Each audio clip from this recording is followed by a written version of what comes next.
you all for being here. Let's bow our heads and prepare for this time together. Precious Lord, we come together on this Sunday afternoon to hear about our church and our future plans. We come here, Lord, with open minds and open hearts to the message that we'll hear this evening. We pray that as we listen to your message, that you would move us to respond as you would have us do. Bless the presenters, those that have prepared this day, this time, and all the way to our snacks afterwards. And be with us as we share this time together. We pray these things in Jesus' name. Good afternoon, or good evening. For those of you who don't know me, my name is Mike Kroll, and a lot of those people in that video live with me. So, we've got a presentation to go through here, so I certainly appreciate everybody being here, being willing to listen to what we've got to say. And the presentation is a work of a lot of people. As you're aware, we're in this stewardship campaign now, and there are several aspects to it, several facets to it, and this is just one of those. And so, if you give me just a chance, I'll take you through a bit of what we're trying to accomplish, what our purpose is, kind of what our outline is for today. But I want to start by, I want this to be a bit interactive, so if I'm speaking about a particular topic or a particular slide and you have a question, by all means, raise your hand. Let me get my attention and let's talk about it. If I start to go too quickly or speak too softly, I've asked my lovely assistant Dennis out there to give me some hand signals, but feel free to. I can't understand. Boy, I'd like to tell you that there were a lot of people fighting over this opportunity to get up and speak to me. But it was more like, we need somebody to do the presentation, and some of my colleagues out there said backwards. And so I got selected to do the first one, so I quickly drafted others as well. So we have 5 of them scheduled throughout the week. Dennis is going to do some, Gary has signed up to do some, Jeff's going to be a second for one. And so what we want to do is kind of get this message out in front of everybody. What's our purpose for today? I mean, we're going to try and in front of all of our members. We want to remind the members what Faith United Methodist Church is all about. We want to kind of talk about a little bit about where we're at, but as important as that is about where we're going, where we want to go, what the leadership team's vision is, what we want Faith to be. So we'll spend a little bit of time today. The first few slides I've got are simply talking about the good works that we do, and you're probably aware of most of them, maybe all of them. It's a little eye-opening for me as I was doing the research here. Then I want to talk a little bit about the campaign. We've got a couple of goals for these presentations. I'll talk about that. I'll spend a little bit of time talking about our budget, where we're at, what we're spending money on, what our financial position looks like, and then a little bit about what the next steps are, what we're trying to accomplish. So the first couple of slides that we put up here, what is Faith United Methodist Church all about? I went through newsletters for the last 2 years that are on the website, and I guess it was kind of affecting me. Every time I'd open up another newsletter, here's another mission we were doing, another ministry we were doing. And again, some of them I knew about, some of them I knew very little about. And it's kind of astonishing to me. I mean, we're a relatively small church, relatively small congregation, and all the good works that we're doing. So I had a little fun trying to get some of the pictures up here saying, all right, what do we do for the youth? Right? I mean, our children, our youth ministry. This particular photo is the blessing of the backpacks, but that's just the start of it. The school desk project. Anybody remember how many desks we made? What our objective is for next year? We made 15, and our objective is 30. How cool is that? Okay. We're going to need help doing it. We're going to need resources to do that. But I think it's great to go out and tell people, tell friends and family what we're doing here. One of my favorites, we dedicated the memorial wall, Memorial Day this year.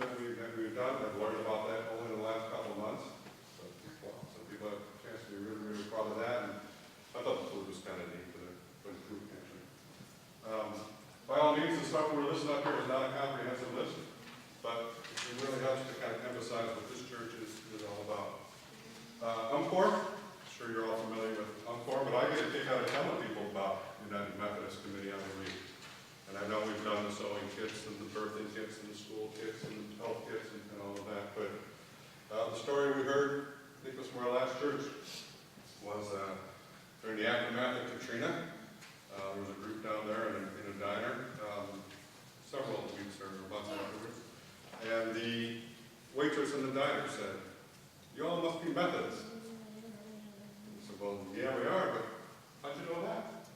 Because y'all are the first ones to arrive and the last ones to leave. And the Red Cross and all these other groups come in, and then they go.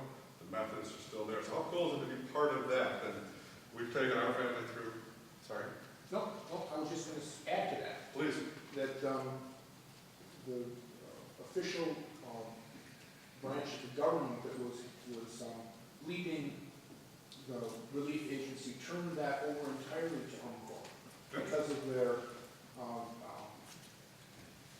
their history and because of their competence. So that was pretty cool. No, that was great. I love telling people about that and bragging about being part of UNCOR. But we've got several others up here as well, just things that this group has done. The blankets that were made for Harbor House Laundry Day. I first thought about that. But what a success that was, and from what I'm told, it's so much fun. Those are the kind of designs we want to be doing. Themselves are named out there in the community. Kudos to the group who led that. So, partnering with Circuit 32 for all those events, right? Valentine's Day cookie boxes, the nursery program, the nursery. Just really, really good stuff we need to be very, very proud of. So I wanted to start with that, just to kind of say this is really what I see us as being about. It's these missions, it's the ministry that we do. So, now we're in the midst of the stewardship campaign. We have set up some goals for these presentations, and so I've listed them up here, I'll just talk to them briefly. But number one, we took the objective to get in front of all of our members. How do we do that? Well, we said we're going to start with these large group meetings and encourage people to come to one of these five. And if for some reason someone's not able to do that, not able to attend, well, we'll try and find them a small group meeting. And we'll get in front of them and get this presentation in front of them. And if that doesn't work, then we're going to have to schedule some one-on-ones, but we want them to hear what it is we're about, what it is we're trying to do. So, what's the second goal we've got? Well, we're going to ask people to make written commitments, to pledge. What stewardship's about, I'll go through a little bit further in the presentation, why people give to their church. When people ask how much should I give, we'll talk about that. What happens with the monies that are given, we'll talk about that. But, be aware, we're going to ask, at the end of this, at the end of our campaign, our stewardship campaign on Commitment Sunday, we're going to ask people to turn in a written pledge. And then, if we do a really good job, and we're able to show people all the good that we can do with their pledges, ideally we would garner enough in pledges to satisfy the majority of our budget for next year. And as I said, I've got a few slides that talk about currently what our budget is, how we've done historically, and what we're looking at. So, finally, I just left the point up there that the leadership team of Faith is active, is engaged, they're available to answer any of these questions. As we schedule the presentations, we wanted to make sure we had at least 2 members of the leadership team at all of them. Ideally, someone from the finance group as well. I serve as the role of treasurer now. Some people have budget questions. We can try to address those. But just to make sure nobody leaves here with a question in their mind, or I couldn't get an answer to this or that. So as I was going through putting this presentation together, one of the things I need to do is just remind myself, as a United Methodist, I've made a vow, right, to support the ministries of my church, through my prayers, through my presence, through my gifts, through my service, through my witness, and to participate faithfully. And I have to remind myself that I've done that. I have to question whether I'm doing that. And I thought that aligned kind of nicely with the goals of our campaign. So, as we talk about our stewardship campaign and together we serve and serving in the community, serving in church, I think they're very closely aligned. I think it makes sense, right? So, I guess what I'm asking and what we hope to come out of these presentations is that all our members do the same. If they want to support our campaign,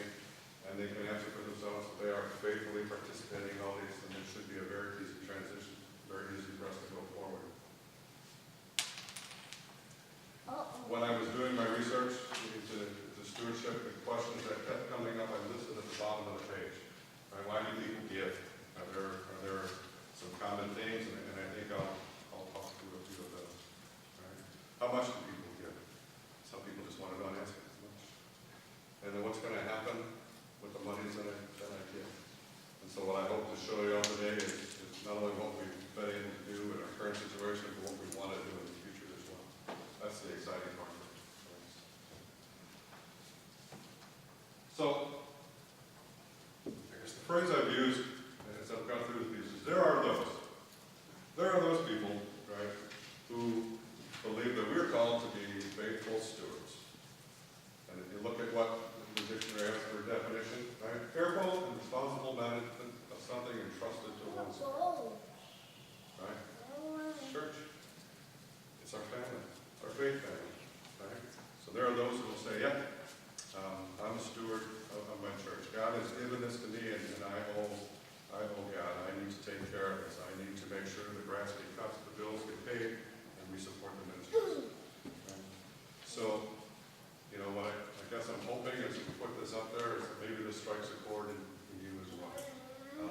If you find yourself that this is something you believe in, you steward, then great. We'll be looking for your support.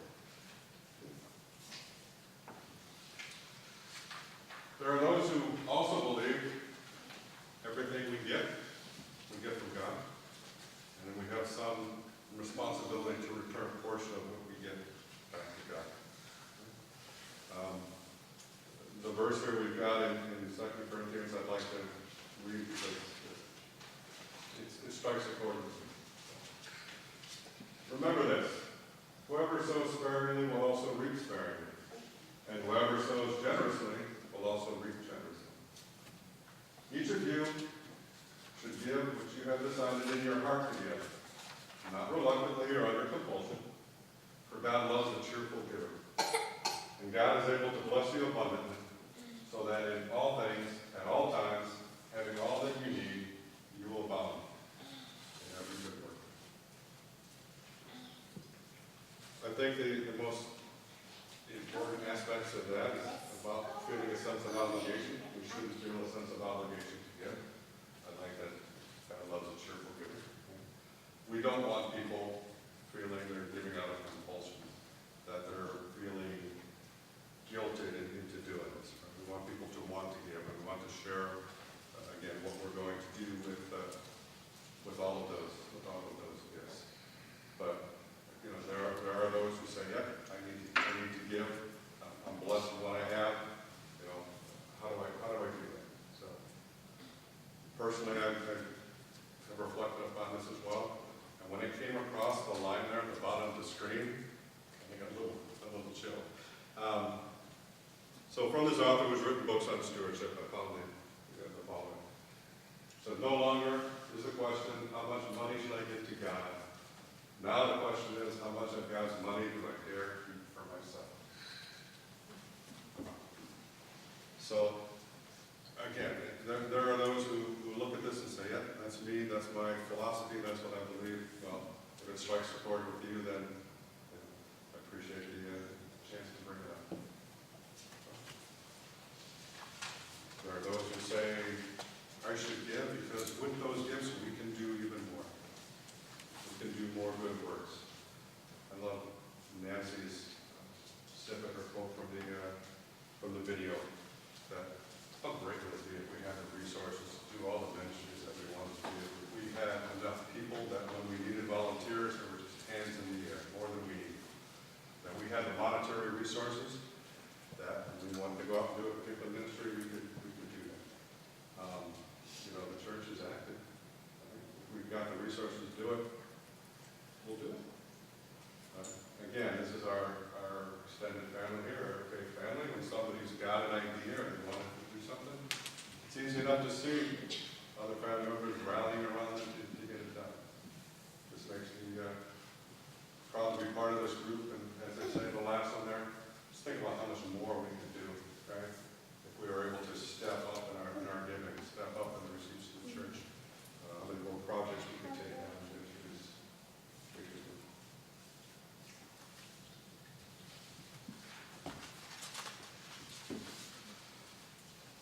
story I like to tell about my conversation I had with my former pastor back in Illinois. I was talking to him about a particular denomination of Christians, and I said, how come their churches always seem to be so much nicer than the Methodist churches I've been in?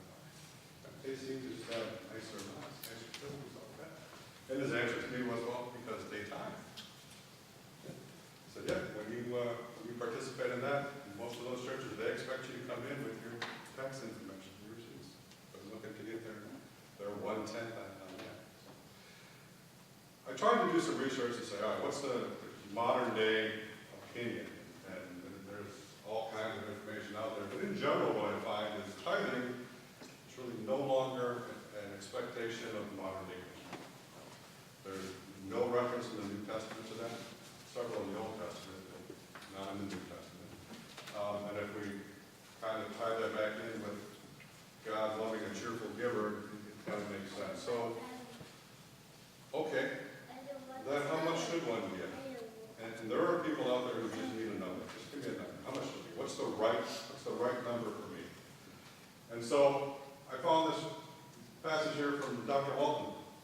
And I thought, again, maybe it will help clarify the situation for some people, but if you indulge me, it is a bit lengthy.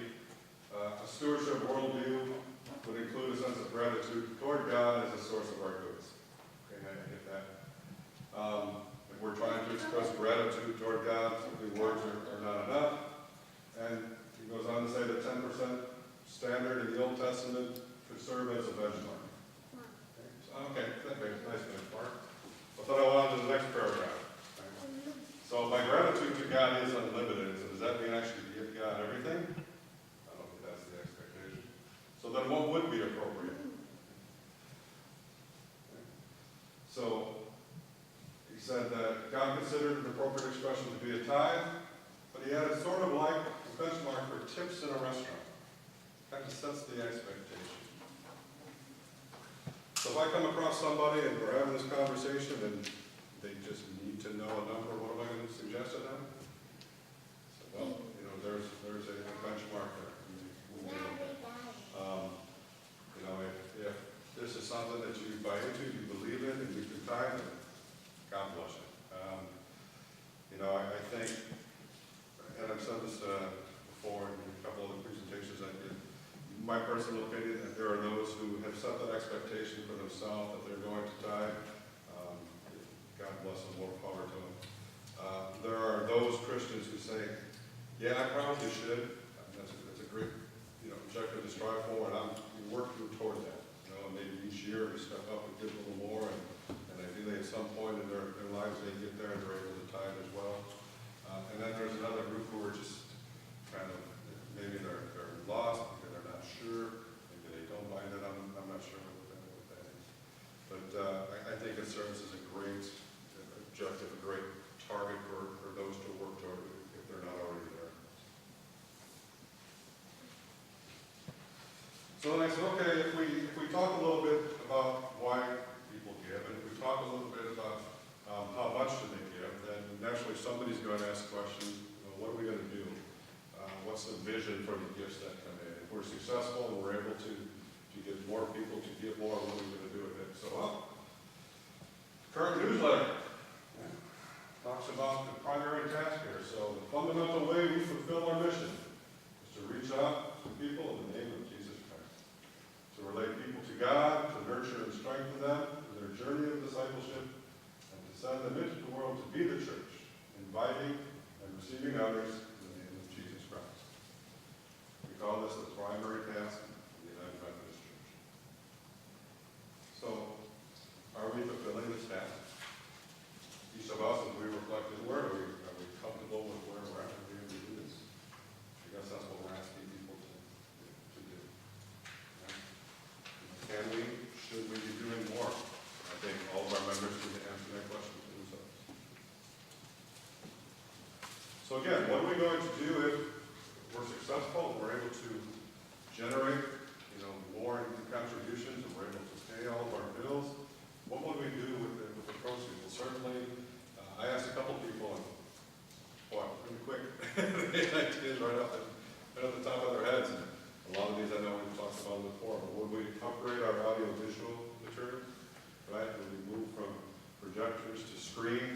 screens in fellowship halls. Wow, wonderful things to strive for. I think most of us would really love to do more with and for the youth. You know, is there a young adult ministry in there? I mean, at some point, could we see a paid position there for somebody, be it part-time or full-time? How neat would it be if we were able to do that? How much more attractive would that make us to the community? So, maintenance staff, you know, we could bring somebody out full-time or part-time and pay them to, you know, permanently take care of this. Well, much nicer we can maintain the building, right? So, next one. Right? Financial assistance for those who need it. Right? And again, it's not meant to be a complete or comprehensive list. This is just ideas people have already for what we like to do, how we expand. Okay? So, yeah, I think the reason we put this in the presentation was to kind of show our membership there is a vision out there. People are looking to the future. You know, what we want to do if we're able. And, you know, by doing more of these things, the more people we can attract, the more contributions we're able to get, which allows us to do even more of these. So, I'd like to take a few minutes now and just kind of talk about the financial status of the church, our budget, where we're at, some of the things that we're doing as an advisory board, as a finance committee. So the chart you see up there shows 2013 actuals, 2014 projected, and 2015 what we're looking at. And what should be immediately obvious is that our budget for expenses is significantly higher than the amount of income we're bringing in year after year. So we typically bring in between $9,000 and $10,000 a month, $110,000 a year, and yet we have a budget that's $135,000. You'll see from 2013 to 2014, that's grown. We expect we're gonna grow in 2015 as well. Although I'll talk in a minute about what we're doing from a budget standpoint there. But you also notice I put no green box, no projection on 2015. I think it was after reviewing 2013 and 2014, we said we need to do something around stewardship. My understanding it's been a few years since we've done any type of formal stewardship campaign, so this was kind of the prompt to do this campaign and these presentations. So again, as I mentioned, our goals for the campaign, our goals for the presentations, you know, we are going to ask people to make pledges, to make commitments Sunday. And ideally, we are able to put a big, healthy green bar in there for 2015 based on the pledges we get from our members.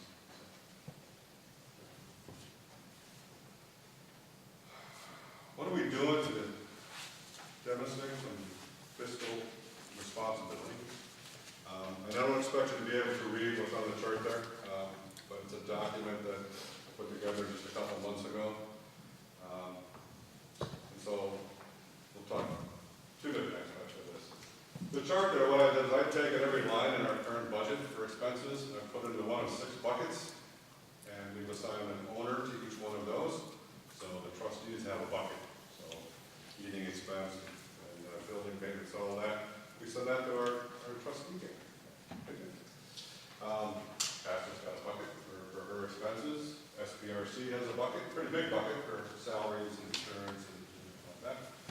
Treasurer's got a bucket. Office admin's got a bucket.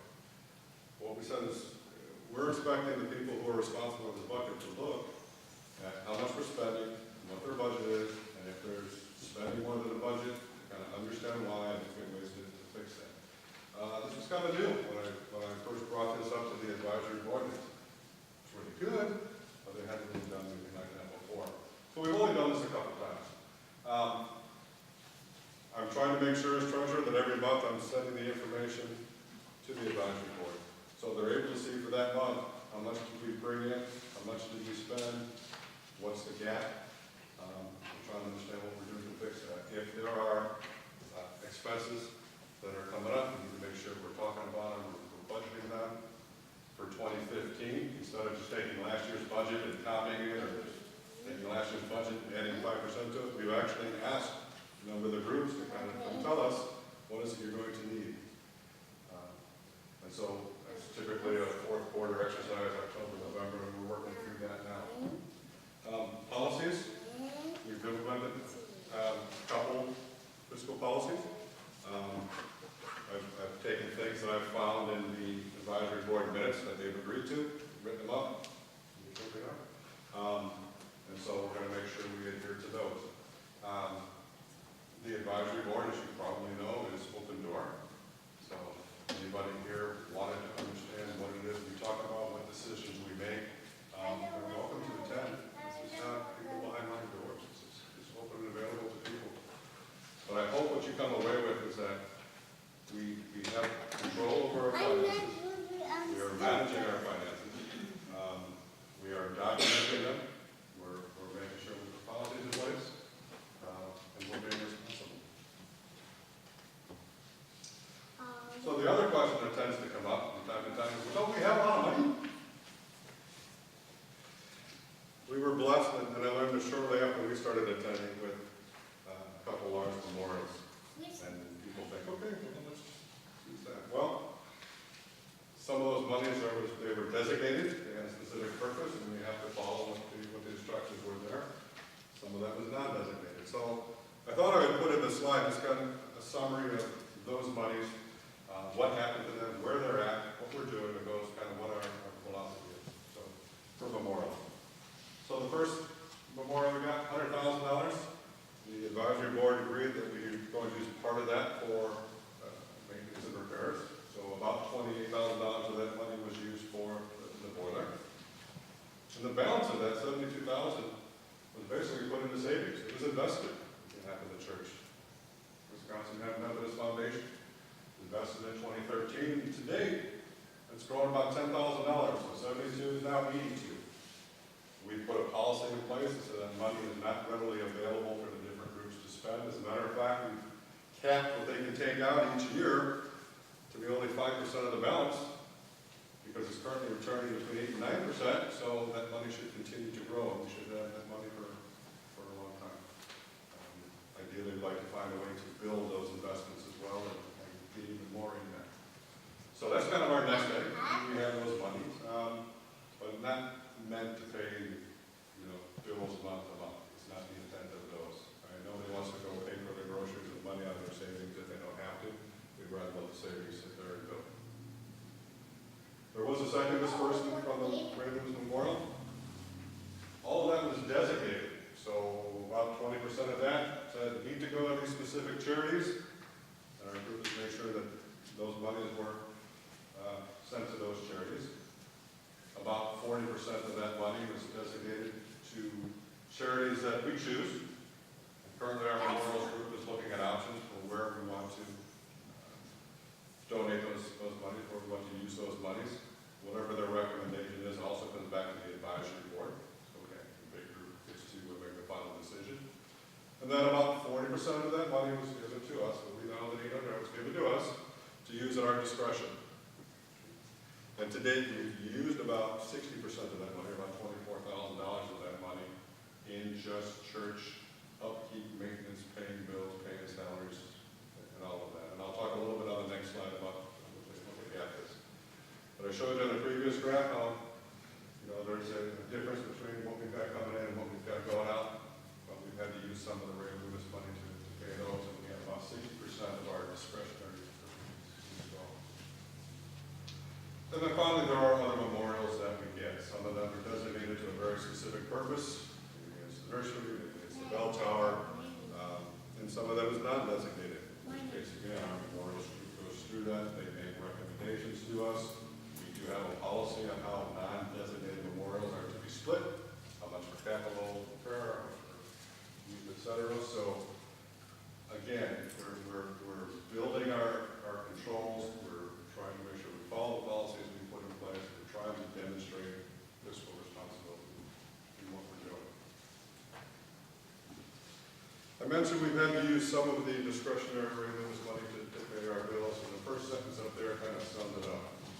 On average, every month this year, we have spent $2,000 more than we've taken in.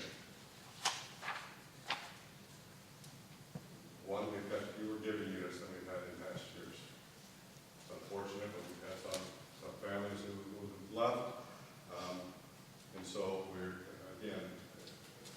facing the struggle that brings. Salaries, not so much salaries, but the benefits that go along with that, pension and health care is up. So compared to our budget, we spent $5,000 more this year than was budgeted. And utilities and maintenance are $3,000 over our budget. I think we'd all agree we had quite a long winter last year, which was a significant portion of that. So we have a gap. And so while we're talking about the stewardship campaign, and we're talking about how we're planning for 2015, it's also important to know we've got a gap for 2014. And we went through an exercise last year in December, board over there asking people to help close the gap. The congregation responded wonderfully.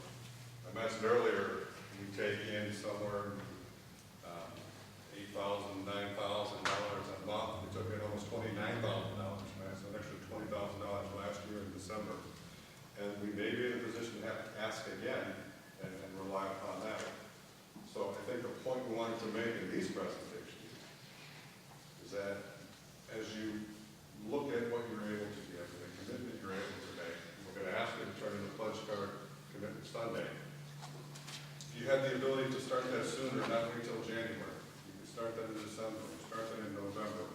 You know, that step up giving, whatever you're able to do. It's certainly going to help us to close that gap. And if we don't start to see some improvement, then we may be in a position again this December to say, back to the board again, and we're going to ask for special giving to try and meet up all of our apportionment expense, pay all of our bills, finish this year in the black. And then I'm also the guy who gets the apportionments bill, and we notice quite a significant increase for next year as well. I know we've got some work as a group to do on how they've calculated that. There you go back up. But apportionments alone will have 11% for next year, so from $16,100 to almost $18,000. Now it's based on members from 2012 and 2013, membership roles, that kind of thing. And so we have the responsibility to go back and talk to them about really what the current members are, trying to get to the budget. But that's what we're expected to do for apportionments next year. So again, big challenge. If we're successful in this campaign, we're able to get step-up giving, and we're able to meet those numbers, that's going to be wonderful. But it is a challenge for us at this point in time. So I've decided to kind of list out 3 next steps, right? As we go through these presentations and we try to get in front of all of our members, what is it we're really asking for? Number 1, pray. Pray for the campaign. Pray for the leadership that's trying to lead this campaign. Pray for the membership that we've got. But pray for the success so we're able to go out and do those missions, do the ministries that we want to do. All right? Continue being an ongoing, vibrant congregation of faith. You need to reflect. Consider your personal motivation. Right? How you want to support the campaign. Right? I mean, ask yourself, are you faithfully participating in all the ministries? Right? With your prayers, presence, gifts, service, and witness? Right? Can you step up in your giving? Can you double your commitment to faith? And we'll go through the step-up chart in a little bit. But one of the lines on there is, $5 to $10 in a week. Can you go from 5 to 10 to 10 to 20? We'll talk to that shortly. Can you tithe? If you accept that this is a benchmark or an objective and work towards it, can you do things? And take a greater step to get there. So we're asking you to do that. And then finally, step 3, commit. This is hard for some people. We're going to ask you to put it down in writing. As I say, what you put down will be treated in confidence, just as we treat contributions, etc. Financial secretary, I think there's only 2 people who perhaps know what people give, and one of the cards have got confidential as well. But we're asking everybody to just dare to take the next step and just want to put up there. I know that people will be reluctant to pledge. I think that's just human nature. Reluctant to make a commitment, reluctant to step up. And I try to ask myself why that is. What excuses would people have? what's the rationale behind, being very, very conservative in what you're offering, because conservative is not going to get us. Some people will say, well, okay, but I already support all of these other charities. Sure. But what we're asking you to do is reflect on faith, on our faith family, and how we want to support that. And others will say, well, what if my circumstances change throughout the year? I'm going to be real conservative now because, something bad could happen. And you're right. But I'd rather have the 80 giving units we have all give us appropriate commitments, appropriate pledges, reflective of what they really can do today and what they want to stretch to for next year. And if 2 or 3 giving units come next year and say, I'm sorry, but we've had this medical bill and we've had this change in employment, we need to make a change. Great, I'm happy to support that. We'll make a change. But I'd rather get 78 out of the 80 making an aggressive commitment, meeting their commitment, dealing with the couple of exceptions we're going to have. Certainly much easier for us to plan than it is to have 60 or 70 of the 80 make no commitment and make a very, very conservative commitment. Again, it's not an obligation. I'll go back to the God loves a cheerful giver. What you want to do, what can you do? Don't be afraid to put it down in writing. And if you're afraid that you're going to disappoint the church, not at all. Circumstances change. Feel free. Come talk to us. So, be part of us meeting our goals. So, we've got cards somewhere. We're going to again distribute those at some point later in our campaign. And this Sunday is November 23rd. So, but again, one of our goals is we'd love to get commitments from all of our members. We're going to ask all of our members to fill out a budget. I like this one. You may first want to notice the footnote I put down at the bottom where I said I borrowed this from St. Stephen's Lutheran Church, or I stole it, or I played it, whatever you want to say. But again, as I go through for me and my family, what it means and plans, why we're going to do this, I read through this and I was affected. I had to stop. I couldn't argue with any of these. Pledging is a personal statement of discipleship. The act of filling out a pledge card has several meanings. Gratitude. God has blessed me. Life is good. Thank you, Jesus, for all that I have, including the opportunity to serve you. I'm sorry, I'm not in a position to argue with that. I am grateful. I have gratitude. Life is good. I'm blessed. Responsibility. When I call my own, I manage for God. I use what I need to keep me and my family healthy and safe. The rest I can use to help others in my church. Check. Hard to argue with that one. Loyalty. The church is my extended family. These are the people who laugh and cry and pray with me, and I want this family to be healthy and strong. Talk generally about vibrant, ongoing congregation. I absolutely want this. And then finally, commitment. I make a commitment as a response of gratitude for the blessings of God. It's my good intentions put into action. Give me a card for their sign. I hope some of this strikes a chord with you the same way it strikes a chord with you. What I'm going to screen now is the step-up chart. And we try to make sure everybody's got a copy of that as well. It may take a minute to kind of figure it out if you haven't looked at it yet, but I'll try and talk through it. Left side, 2014, our 80 giving units broken up into buckets. So we have one giving unit that's given somewhere between $155 and $225 per week. That's 52 weeks. We got, what do we got? There's 4 of them they give between $70 and $85. And then 7 units give between $10 one side and $15. So the whole idea of doing the step-up campaign is, if you could look at that and kind of figure out which of those lines, which of those buckets you may be in. And then ask yourself, can you step up? Can you stretch a little bit? Can you move up one notch? And so we've got the arrows there showing that, okay, those 7 giving units at $10.01, we're all able to step up and get to $15.01. then we'd be able to take in more income, more contributions from the church. Now, you know, we've got 39 giving units giving $5 or less. If we could get to them, if we can, again, get them to buy into what we're trying to do and to better support us and increase their giving, move them up on the chart, it's got a significant impact on what we're going to be able to do. So again, we're hoping that everybody who sees this chart, that you got it in the mailing, you get it here in this presentation, you'll see it again, look to see where you're at. Can you move up now? Can you move up 2 or 3? For somebody who's given, you know, $35 to $50 a week, to get to 60 takes them up a run, to get to 70 takes them up 2 runs. 75 takes them to 3. Can you do that? And that's what we're asking. Or you can step up. Let me summarize what that means. At the bottom of the left column, right, totals up to $113,000. I showed you earlier.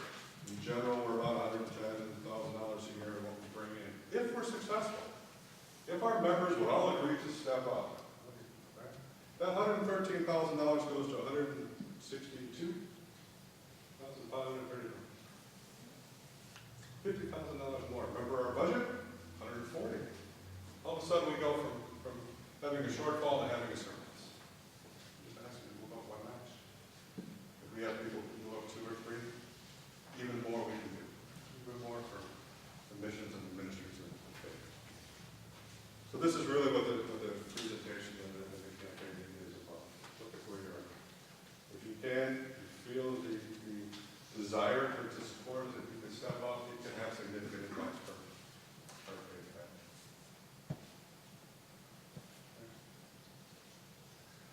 So, just kind of summarizing what I've talked about. Right, vibrant membership, ongoing, is what we're striving to do. Again, like many before us, we have the obligation, we are keepers of the flame. I heard for 150 years we go on with what Gary promised us, at least 150 more beyond that. So things we're doing like this, things like building that savings, that nest egg that we've got in the foundation to make sure it continues to return for us and not spending it on eternity, is going to help us to do that. Having a vision, looking for the future, growing, getting out in the community, all the things we want to do. So to all the members we're asking, can you step up? Consider that. In addition to that, there's a subset of that, have you considered electronic giving? I do it, we've got a few of our members who do it. It just, the banking happens automatically. We've got several different ways to do it. I would offer myself as a personal champion, personal testimony, personal sugar to help you get there. If this is something you want to do and you need help, you're not sure where to go, how to do it, come find me, talk to me. Happy to share the ways to do that.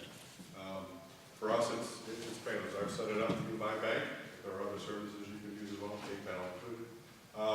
So every week, whether I'm here or not, whether Mary's here or not, there's our donation going to the church. Oh, but then I got nothing to put in the plate as it goes by. We can take care of that too.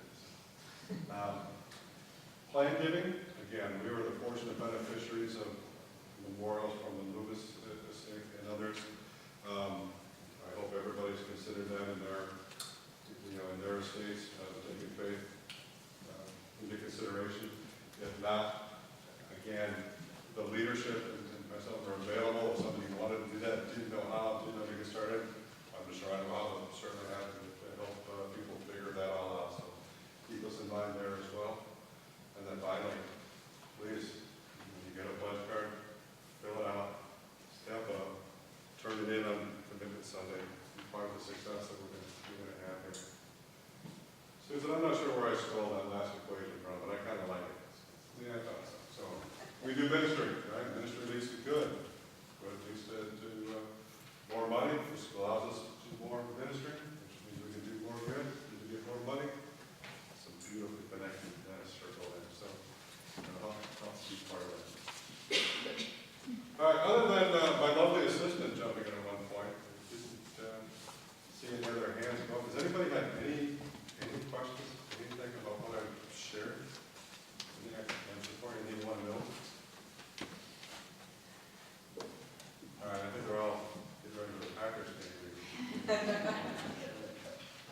Well, I certainly want to thank you all for being here and listening to me speak for this 45 minutes or whatever it was.